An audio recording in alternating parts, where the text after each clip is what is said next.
Hey everybody, it's Norm and welcome back to another episode of Behind the Garage Door. Today, Will and I are going to go see an old friend from last season and get an update on some of the cars that we saw last season, as well as some new things that he's working on. Of course, I'm talking about Cameron Johnson at Cameron Johnson Race Cars, and he's actually got a car that he's working on right now for somebody that you might know from a show called Street Outlaws. So let's go check it out.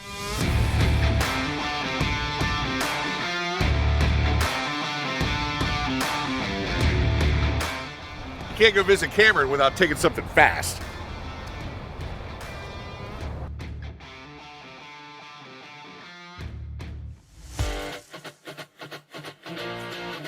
Cameron, thank you so much for having us back to your shop. And we're actually, I don't know if I told you this or not, but season 1 of Behind the Garage Door, the episode here with you at your shop was our most watched on Facebook and on YouTube. So Thank you very much for that. Absolutely. Thank you for having us. Thank you for having us back. I kind of want to start right here with the car right here in the middle. And if I'm not mistaken, when we were here last time, most of this was on that first jig over there, and it was just the roof and the rear quarter panels. Am I right? Yes, sir. All right. Tell me what's happened since. This is Brian Markowitz's Pro 275 Nova. It's got a Pro Charge Hemi Pro Line deal in it, so it'll run good. We had it on a jig, steel roof, steel quarters, carbon body panels. That's what you have to have for the Pro 275 class. So we finished the chassis, mounted the rear end, anti-roll bar, mounted the body, mounted the front end. Did quite a bit since then. So made the wing. Flush glass. Flush glass. I watched in the back. that video on your channel. Yeah, it's so amazing how what was the guy that you were talking to? Jesse. Yeah. So meticulous. Very, absolutely. So much time it takes to do that. But it pays off in the long run when you're going that fast, right? Yeah, it definitely takes a special person to do the sheet metal like he does, because just that little section's like 4 days of work. So just around the glass. Yeah, you got to be it's very time consuming. You got to be meticulous and take your time. Have to. So tell me, when you're putting that much power onto that tiny of a tire, a lot of the design of the chassis is going to help make the car stick. Am I right? How do you make a car with that much power go down the track on those tiny ass tires? The design of the chassis is a big thing to make it to where it doesn't move. Obviously, you don't want like the 4-link. You want to be able to adjust it and the car react to the adjustments you make. So if the 4-link brackets on a chassis aren't sturdy and you do a flat a preload or you do rear steer and the stuff's flexing, the adjustments you make don't actually do anything. So the big thing for us is the placement of bars, a lot of triangulation, making everything really stout so it won't flex. And a big thing for these cars to work is the shocks. You know, they have a lot of separation. So going down the track, it'll actually sit like 8 inches higher in the back because it'll push the tire into the ground. Why is it? I've seen that. They raise it the further down the track they go. That's by design. Yeah. And how does that actually happen? Is it via the shocks or is it? Well, it's a lot of the shocks, but it's the angle of the 4-link bars and instant centers. So the faster it goes, what causes it to go up like that? The 4-link bar is trying to press the tire into the ground. The shock gotcha. will actually slow it down or speed it up or whatever you want to do there. Those are 4-way adjustable shocks, so they have a lot of... Unreal. And that rear, remind me again what that rear end is in that thing, because I've never seen one like that. It's a Carmack Engineering 12-inch rear end with carbon brakes. It's like a $30,000 rear end. Yeah. So...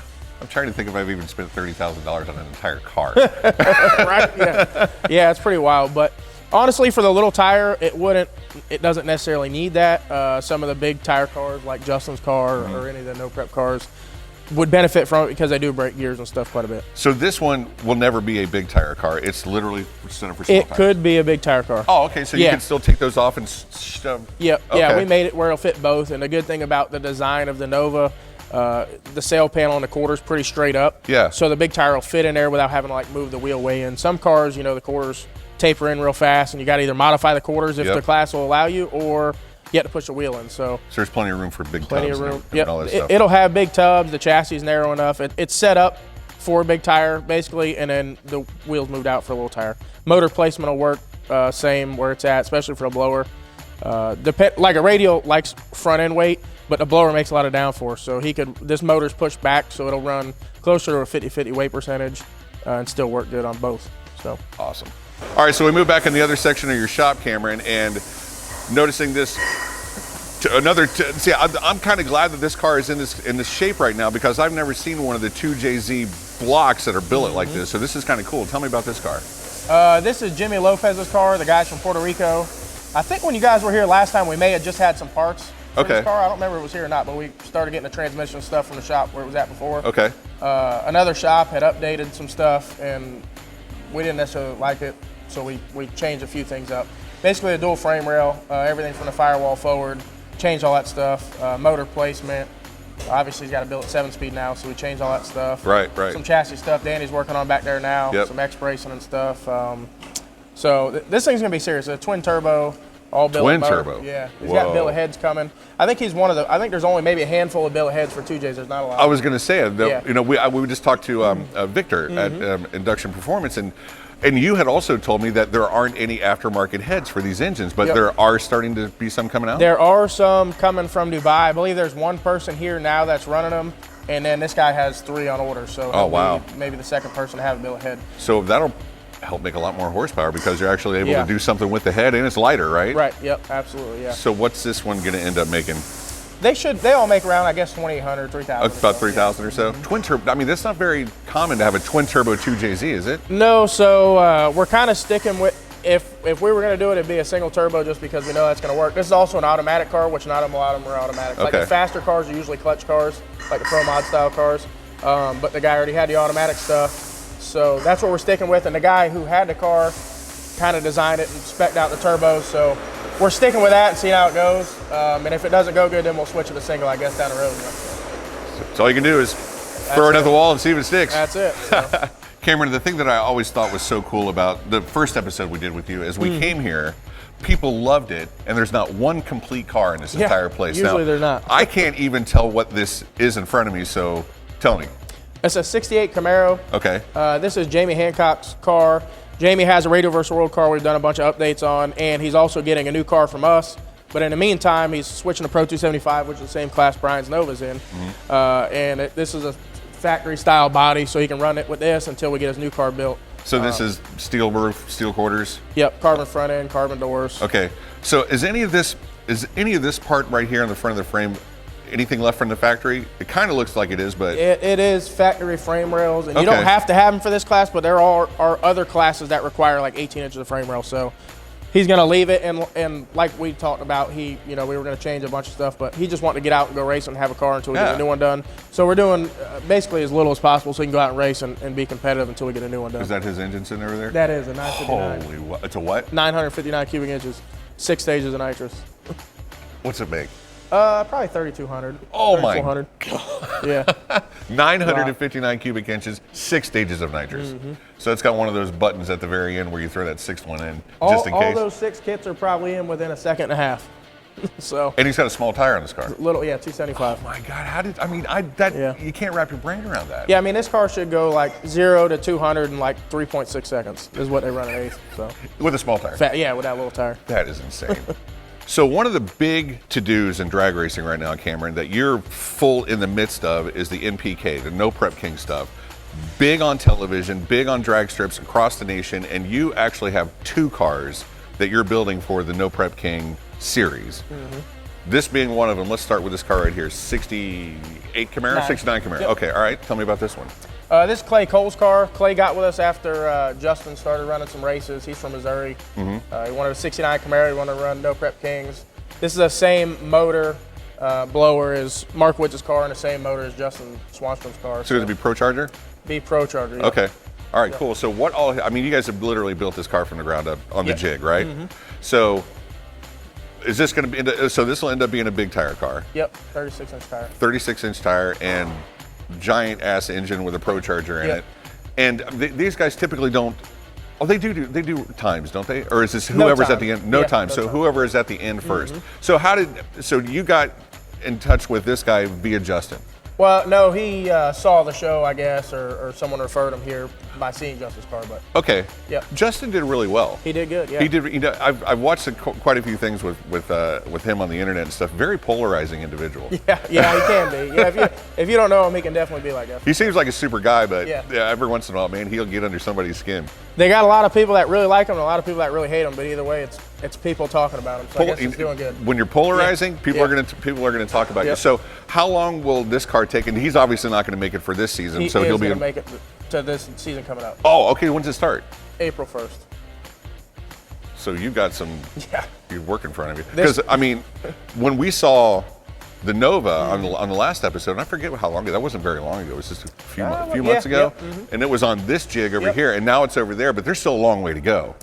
But how much longer? That car will be done before this car, though. Oh, yeah. Well, at least it's off the jig. Yeah. It'll be done before this. So he'll be ready for April, and oh man, I don't know how you guys go from raw material over here to that, to driving it, to rolling it right out the door. It's such an impressive thing that you guys do here, Cameron, big time. I appreciate it. Yeah, we got a lot of good guys, thankfully, so that definitely helps. That helps. So before we get to this car, Cameron, Justin's Lexus, does he still have that? Or he does. It just left yesterday, actually. Oh, it was here? Yeah. Missed it by a day. Yeah. So is he going to continue to race that car, or has he got anything in the works? He's going to race that car this season. When Clay's car comes off the jig, which will be really soon, Justin does have a new car getting built, though. Nova, 70 Nova. Oh, nice. Yep, so we'll be putting his car on that jig. Won't be ready for this year, obviously. He's going to run the Lexus. Once the Nova's done, he'll run the Lexus on the street and the Nova on an MPK. Oh, okay. So he can, oh wow, I can't imagine that Lexus on the street. That'd be badass. Yeah, that'd be super badass. Oh, yeah. All right, well, good for him and good for you guys for still continuing to work together. That's excellent. Now, what is on the jig at this point is, I'm kind of excited to see this in this configuration, because nobody's ever going to get to see it like this again once the body and everything goes on it. And this is Monza's car from Street Outlaws, correct? Yep. Now, how did you get hooked up with Monza? Same deal? Monza made a post on Facebook, I guess like November last year, somewhere around there, asking if he was going to build a new car, who would he have build it, and a bunch of people commented us, and we just kind of got together like that, started talking about it. Word of mouth. Yeah. And nice. It went from there, and we had a long talk on the phone. He started putting together his side, and around the beginning of December, we started ordering stuff. So. If I'm not mistaken, we never mentioned it and never said anything about it, but when we were walking out the door during our last episode, there were boxes by the front door that said Monza. I didn't mention anything, but I was kind of wondering, but so this is it. This is it. So what is this ultimately going to end up being? It's going to be a 70 Chevelle. 70 Chevelle. Mm-hmm. So he's going from a Camaro to a Chevelle. Mm-hmm. Justin's going from a Lexus to a Nova. What did he say why he picked a Chevelle? The big thing, like we just talked about on Brian's car with the NPK, you have a bigger advantage with a 36-inch tire. Right now he can't run a 36-inch tire because the 70 Camaro tapers in real fast. Same thing with this car. Underneath that car. They're not 36s though. Yeah, I think they're 34. Is this because the car is so small, it makes them whatever? Well, probably. In the way the quarters taper, and you just can't get the car low enough. You can't even get the car low enough with the tires that are on it. But with a 70 Chevelle, they're pretty. Yeah, the sides are pretty straight. Behemoth. So that whole, from the center section of that going down all the way over, is going to be nothing but tire. Pretty much. And they run a real wide wheel now, like conventionally, like a pro model would run a 16-16. Some of these guys run it up to a 16-20-inch wide wheel with a 36-inch tire. So it takes up a lot of room. Do you have to widen the rear quarters or anything? Do you have to bring them out? No. Really? Yeah. It's amazing. So is this his engine, or are we allowed That to is his engine, yeah. That's it? Yep. So I probably don't want to know anything. I'm not going to tell anybody about that. Well, it's a Proline 481X. He's going to do, it's going to be a twin turbo. Okay. He has 88s and 94s, I believe. So if he can run it with the 88s, he can be a little bit lighter.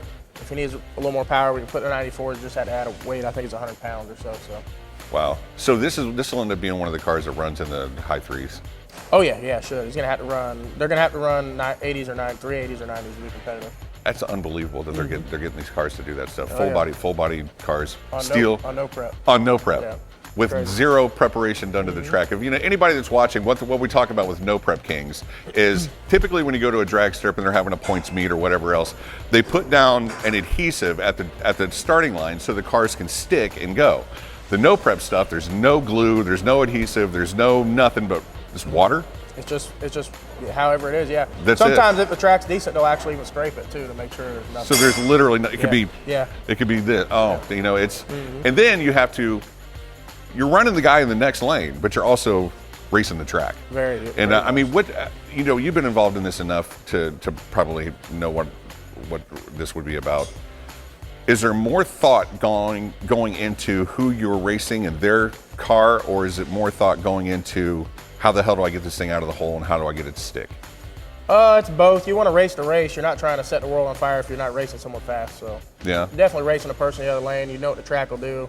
Usually at the no prep deal, if they scrape it the first few rounds or on Friday, the track's worse than it is going into like Saturday night after a few rounds because there's rubber down from everyone making passes. And if it rains. Yeah, you got to play all that stuff. You know, if you draw someone that can only run 420s, though, you're not going to go out there and try to go 380s. You're going to try to go 4.0s. That makes sense. So you are racing the person in the lane next to you, and you're racing the track as well. Yep. Man, so this thing, so he'll be ready for April as well? He's going to be ready for April. So the only reason we're kind of stopped at this point, we've been to this point before Christmas. We don't have the carbon front end and doors yet, which it should be here possibly today, actually. So nice. Once we get the carbon front end doors, we'll put the body back up there. We can figure out where the dash bar goes and get the rest of it back together. So sweet. It's only about probably 2 weeks away from being like this. You know? Oh, wow. You guys work so fast. It's amazing to me. It's amazing to me. I mean, I know you got guys and you got a really good group of guys, but it is so impressive and amazing to me that you can go from tubes hanging on a wall to this, to this, to that, and roll them out the door. It's awesome. You guys do such a great job, Definitely Cameron. Appreciate it. Excellent. Cameron, thank you so much for taking the time to walk us back through the shop again. And to be honest with you, people like watching this stuff so much. I wouldn't even mind coming back to once Monza's car and Clay's car is a little bit closer to done. We can do a quick one on those as well. For sure. Absolutely. Cameron's a freaking man. Can't wait to see this one done as well. It's going to be a cool car for sure. Cameron Johnson Race Cars right here in Lakeland, Florida. Buddy, thank you so much for having us back. Thank you very much for coming by. We appreciate it. Yes, sir. Thank you. Thank you so much, Cameron, for inviting us back over to your shop and sharing everything that you're doing right now. I love going over there. The thing about the episodes with Cameron is there's not one complete car in the entire episode, yet it's so cool to see all those cars and those different iterations of while they're being built. Seeing Monza's car still on the jig right now is so cool. We will go back and get an update in a couple of months once the car is a little bit more progressed, because I want to see it and I want to be able to share it with you guys as well. Make sure you hit us up on all of our platforms below, and make sure you're here every Thursday for another episode of Behind the Garage Door. Stingray Chevrolet, relax, enjoy the difference.